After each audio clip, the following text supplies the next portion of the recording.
Waiver wire names to claim heading into week 3 of the NFL season. Starting off with some injuries at the quarterback position. Jaden Daniels is questionable going into week 2 with a knee injury.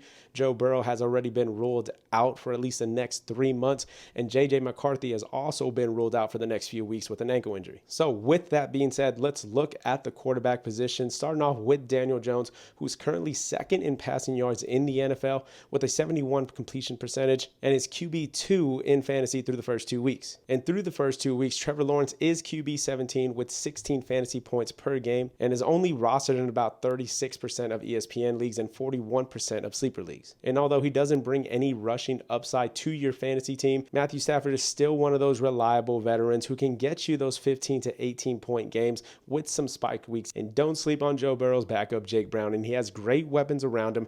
And he had 5 top 10 finishes in his 8 starts in 2023, averaging 19 fantasy points per game. Moving over to the running back position, where there isn't a whole lot to write home about on the waiver wire this week, but Bashaw Tutin, available in about 40% in both ESPN and sleeper leagues, saw an increased usage in week 2 and scored 15 fantasy points on limited opportunities. Tyler Algier had a solid game on Sunday Night Football, and while Bijan is still the main guy in Atlanta, if Bijan were to happen to miss time for any reason, Tyler Algier jumps into a stardom territory. At the wide receiver position, Wan'Dale Robinson has seen 8+ targets in back-to-back weeks and leads the Giants in design plays. Troy Franklin stepped up in week 2 and was Bo Nix's leading receiver against the Colts. Could be a nice stash away. And over in Jacksonville, De'Ami Brown is Trevor Lawrence's leading receiver in yards, and now it comes out that Brian Thomas Jr. is dealing with a wrist injury. Juwan Johnson has seen back-to-back top 5 finishes at the tight end position with a 25% target share and just rostered at 48% on ESPN and 50% on Sleeper. Zach Ertz is also teetering that 50% mark on both platforms and seeing a 16% target share at the tight end position. And while Harold Fannin Jr.'s target share was down in week 2,